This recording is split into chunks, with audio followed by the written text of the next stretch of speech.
Hello दोस्तों, मैं शंभू शंकर कुमार शंभू जी इस क्लास में आपका स्वागत करता हूं। दोस्तों, इसके पहले मैं जो इतिहास का चरणबद्ध तरीके से पार्ट 1, पार्ट 2, पार्ट 3 बताया, तो आज देखेंगे हम लोग कि इतिहास को समझने का यानी इतिहास को जानने का स्रोत क्या क्या है, हम उस पर आज विचार करते हैं।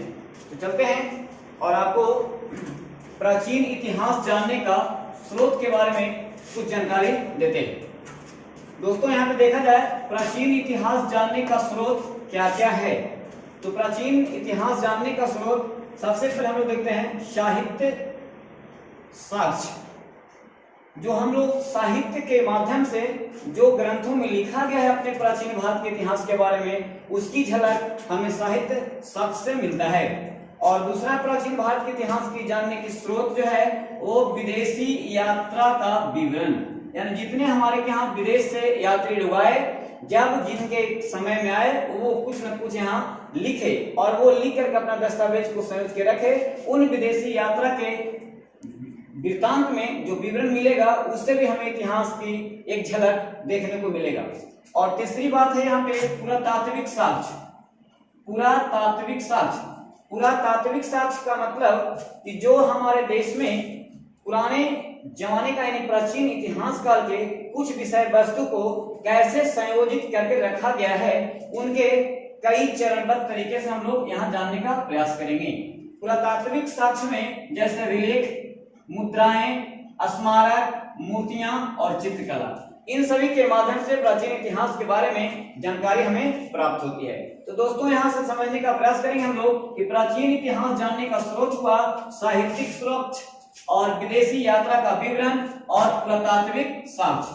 अब आप देखेंगे हम लोग कि साहित्यिक साक्ष्य में कौन कौन से पाठ आता है। साहित्यिक साक्ष्य में धार्मिक साहित्य आता है, धार्मिक साहित्य, और दूसरा आता है लौकिक साहित्य। साहित्यिक साक्ष्य में धार्मिक साहित्य और लौकिक साहित्य। अब हम इसे बारी बारी से देख लेते हैं कि जो धार्मिक साहित्य होंगे उस धार्मिक साहित्य में कौन कौन से पाठ हमको देखना होगा। तो साहित्यिक साक्ष्य में हमको देखना है ब्राह्मण साहित्य और ब्राह्मणेतर साहित्य। ब्राह्मण साहित्य और ब्राह्मणेतर साहित्य, यानी ब्राह्मण साहित्य के बाद वाला जो काल आएगा वो ब्राह्मणेतर साहित्य में आएगा। अब यहाँ देखते हैं कि ब्राह्मण साहित्य में हमारे इतिहास में कौन कौन से पाठ आते हैं। तो आप यहाँ पे देख पा रहे होंगे कि वेद, पहला क्या है, वेद है, वेद, और वेद का मतलब होता है ज्ञान, वेद का अर्थ है ज्ञान। उसके बाद है उपनिषद, तीसरा है अरण्यक, और चौथा आगे देखेंगे पुराण। इसके बाद है स्मृति, उसके बाद है रामायण, उसके बाद महाभारत। दोस्तों, इसका मतलब ये समझ रहे होंगे सारे ग्रंथ हैं जो ब्राह्मण साहित्य के साक्ष्य में आते हैं। वेद जिसे हम 4 वेद के रूप में जानते हैं, उनके 4 उपवेद होते हैं, सारे उनके लेखक के बारे में पढ़ेंगे आगे चल करके। उपनिषद, उपनिषद का तात्पर्य होता है कि अपने गुरु के सामने समीप बैठकर ज्ञान को अर्जन करना। ये अरण्यक, अरण्यक भी एक ग्रंथ है जो अरण्य का मतलब होता है वन, और वन में वनवासियों के लिए वन में रहे ऋषि मुनि उनके संपर्क में लिखे गए ग्रंथ को हम अरण्यक ग्रंथ के रूप में भी आगे पढ़ेंगे। ये पुराण देखेंगे, ये भी महान ग्रंथ के रूप में आता है। पुराण जिसकी संख्या 18 होती है, इससे भी हमारा पौराणिक साहित्य का साक्ष्य मिलता है। स्मृति ग्रंथ ये भी बहुत ही महत्वपूर्ण है। स्मृति जिसमें अन्य प्रकार के स्मृतियों से हम लोग अपने इतिहास की जानकारी प्राप्त करते हैं। रामायण और महाभारत ये दोनों भारत की महाकाव्य में माने जाते हैं। भारत के 2 महाकाव्य रामायण और महाभारत। तो दोस्तों, आपने देखा कि साहित्यिक साक्ष्य में धार्मिक साहित्य और लौकिक साहित्य, और धार्मिक साहित्य को 2 पार्ट में बांटा गया, ब्राह्मण साहित्य और ब्राह्मणोत्तर साहित्य। अभी आपने देखेंगे ब्राह्मणोत्तर साहित्य में आएंगे बौद्ध ग्रंथ और जैन ग्रंथ, यानी कि ये दोनों से जो संबंधित होंगे, यानी बौद्ध धर्म और जैन धर्म से संबंधित जितने भी साहित्य होंगे वो ब्राह्मणोत्तर साहित्य के अंतर्गत आएंगे। तो अभी आपने देखा कि धार्मिक साहित्य के 2 पार्ट, ब्राह्मणोत्तर साहित्य और ब्राह्मणेतर साहित्य, दोनों कंप्लीट हुआ। लौकिक साहित्य देखेंगे हम लोग। तो दोस्तों, लौकिक साहित्य वैसे साहित्य को कहते हैं जो ऐतिहासिक हो, जो ऐतिहासिक हो और वो किसी के जीवन के आधारित जीवनी हो। तो देखेंगे हम लोग ऐतिहासिक ग्रंथ, ऐतिहासिक ग्रंथ, जीवनी ग्रंथ, और गल्पा साहित्य ग्रंथ। ऐतिहासिक ग्रंथ, जीवनी ग्रंथ और गल्पा साहित्य ग्रंथ, ये तीनों जो साहित्य ग्रंथ हैं इसे हम लौकिक साहित्य के अंतर्गत में रखते हैं। इन्हें तीनों के बारे में पढ़ करके भी हमारे प्राचीन इतिहास की जानकारी एकत्रित किया जा सकता है। दोस्तों अब देखें हम लोग साहित्यिक साक्ष्य के पाठ हम लोगों ने देख लिया। दूसरा है विदेशी यात्रा विवरण। विदेशियों का यात्रा विवरण क्या रहा, कैसा रहा और कहां-कहां से यात्री भारत में आए। तो चलिए देखते हैं हम लोग विदेशी यात्रा वृत्तांत में हम लोग देख पाते हैं कि फर्स्ट में है यूनानी एवं रोमन लेखक। यूनान और रोमन से आए भारत में लेखकों का कुछ साक्ष्य हमें प्राप्त होता है। दूसरा है चीनी लेखक, जो चीन से, जैसे आपने फायान, इत्सिंग, हुवेनसांग वगैरह वगैरह, ये सब चीन से आए हुए हमारे क्या इतिहासकार हैं।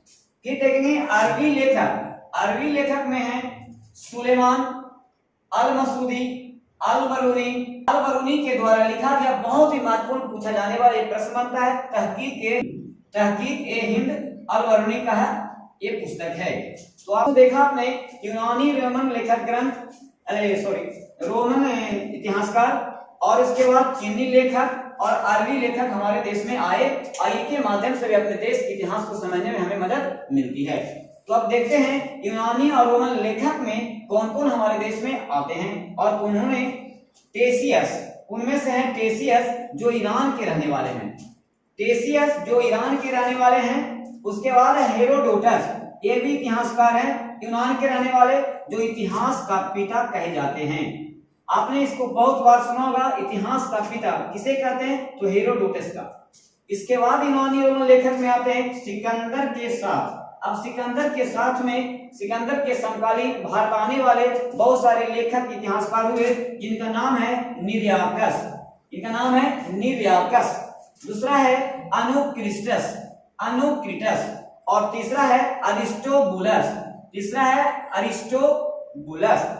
उसके बाद देखेंगे ये सिकंदर के समकालीन मेगास्थनीज, बहुत ही इंपॉर्टेंट क्वेश्चन यहां से बनता है दोस्तों। इंडिका के लेखक, इन्होंने मेगास्थनीज मौर्यकालीन राजनीति के बारे में लिखा और ये पुस्तक है इंडिका जिसके लेखक हुए मेगास्थनीज। दूसरे हैं डाइमेकस। इसके बाद जो आया वो है डायोनिसियस। उसके बाद है टॉलमी, इनका द्वारा लिखा गया ज्योग्राफी के लेखक टॉलमी। उसके बाद है प्लिनी को आपने सुना होगा, हिस्टोरिका, नेचुरल हिस्टोरिका। आप देखा है हिस्टोरिका के लेखक हैं प्लिनी। तो दोस्तों आप आज जो आपने पढ़ा यानी सुना, ये हुआ प्राचीन इतिहास जानने का स्रोत, जिसमें आपने देखा साहित्य स्रोत और विदेशी यात्रा विवरण और पुरातात्विक साक्ष्य। पुरातात्विक में हम अभिलेखों के माध्यम से, मुद्राओं के माध्यम से, स्मारक के माध्यम से और मूर्तियां के माध्यम से तथा यहाँ पे मिले अनेक चित्रकलाओं के माध्यम से अपने इतिहास को हम समझते हैं। तो दोस्तों आज का वीडियो आपको कैसा लगा? अगर आपको अच्छा लगा होगा तो आप लाइक और कमेंट जरूर करेंगे। धन्यवाद।